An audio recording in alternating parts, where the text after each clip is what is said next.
All right, so I don't know why I always start off with a little chuckle, but that's kind of just what it is, the way I am. Where I guess it's because I feel kind of a little self-conscious, a little, you know, who the heck am I to be doing all this talking or whatever? I'm not quite sure, or maybe it's just a nervous reaction.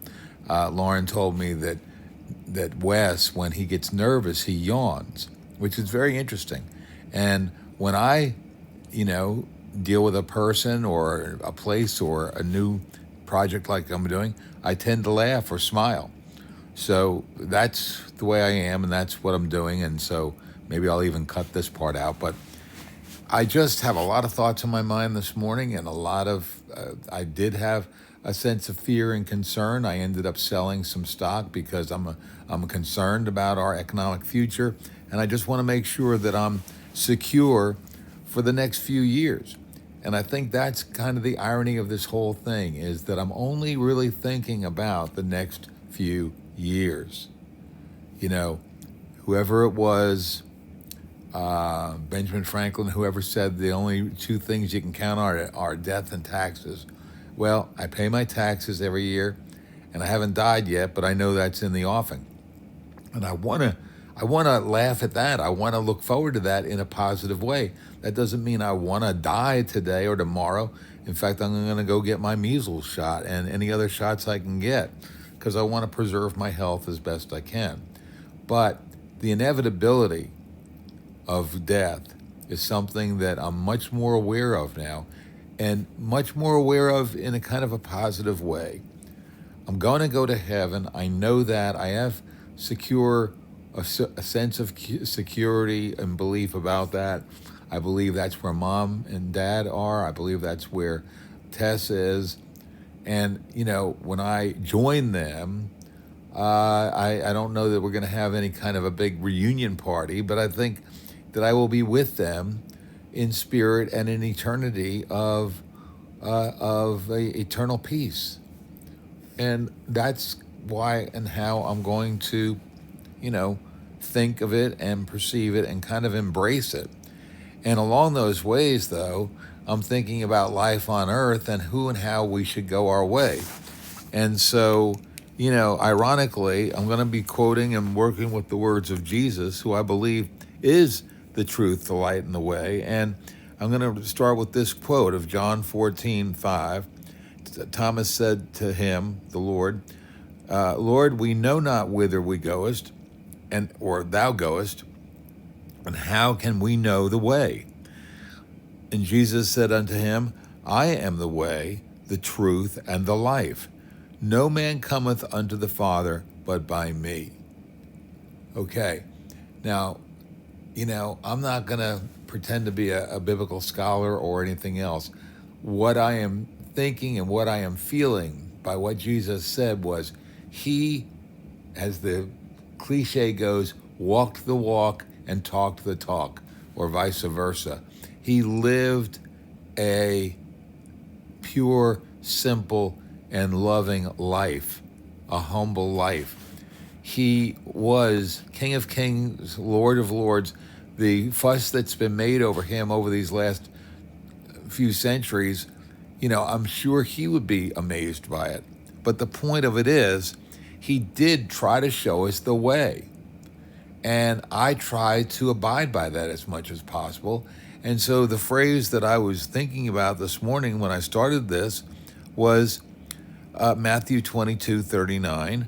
And the second is like unto it, thou shalt love thy neighbor as thyself. Love thy neighbor as thyself. Now, I don't think that could be any simpler a phrase.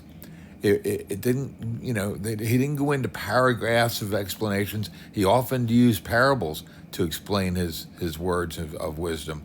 But in this case, he's just saying, love your neighbor as you would love yourself, which goes right along with his other golden rule of do unto others as you would have them do unto you. And I'll read that as well. But I decided I would go with these three verses in today's rant and ramble because they're so closely associated. Jesus was not saying, follow me into victory in battle, unless you were going to think of it as a battle against, even using the word sin, a battle against the baser instincts of mankind. He was saying, rise above that. Love thy neighbor as thyself. Do unto others as you would have them do unto you. And, the other, one of the others was turn the other cheek. Everything he said was consistent with love and compassion for others. He felt like this is the way people should live, and this is how they could best follow him. And as another quote here, therefore all things whatsoever ye would that men should do to you, do ye even so to them, for this is the law of the prophets. And what did he say down here?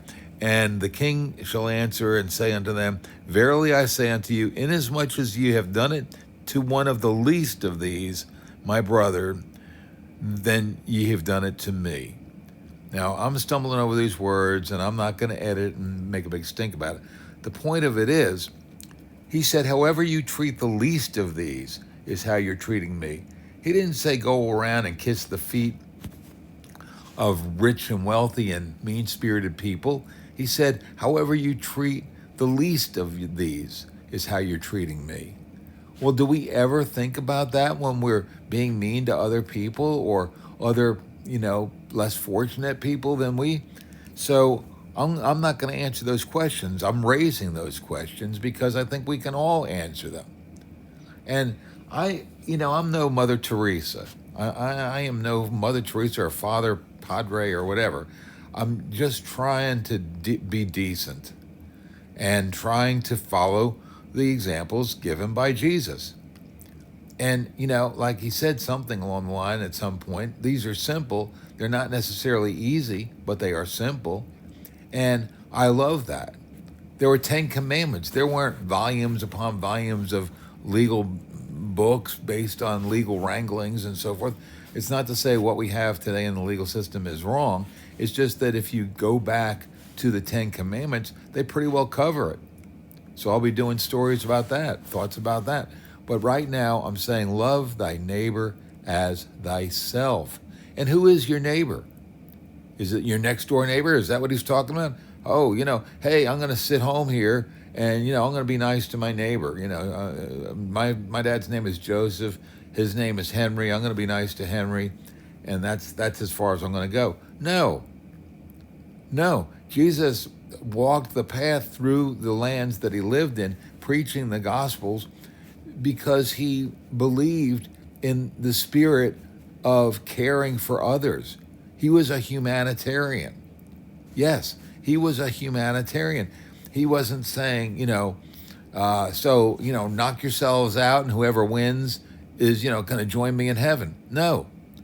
He repeatedly said that the meek shall inherit the earth, that, the peacemakers will be next to God, and love thy neighbor as thyself, and treat the least of these with respect. And so that's kind of what I'm trying to say. I am in no position right now to give too much to others because I'm concerned about taking care of myself.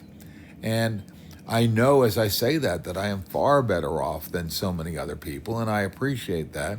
And I'll continue to be as nice as I can be and supportive as I can be. But right now, the circumstances are making me feel fearful and insecure. So I'm kind of, clinging to what I have. What I do want to do, my bucket list, is to love thy neighbor, to love my daughter as myself, to love my grandchildren as myself, to love my son-in-law, Sam, as myself. I am so happy, so fulfilled, or whatever the words are, that my daughter married such a wonderful man. There are so many kids out there, young people, who, run into trouble with their spouses, and maybe they fall in love with, passionately early on, but then they find out it ain't that, it's not a bed of roses or whatever. And, they just married the wrong person. And if that happens, that happens. I'm not judging them, but I'm saying, thank God, Lauren doesn't seem to be in that boat. They seem to really, truly love each other and do the right things and take care of their kids and all the right stuff. So, and they treat me with kindness and respect, and I couldn't ask for any more than that. So all I want to do is reciprocate and be close to them in these next few years, spend a little time visiting. I just bought a couple of bird houses. I was thinking that'd be a great project to do with Wes and Nolan. So this is what I'm doing. This is my bucket list, to be closer to Lauren and Sam and Wes and Nolan, and to also pay respect and love to my friends who have been so loving and supportive to me. And so I've said enough. I want to keep these things under 10 minutes. Love thy neighbor as thyself.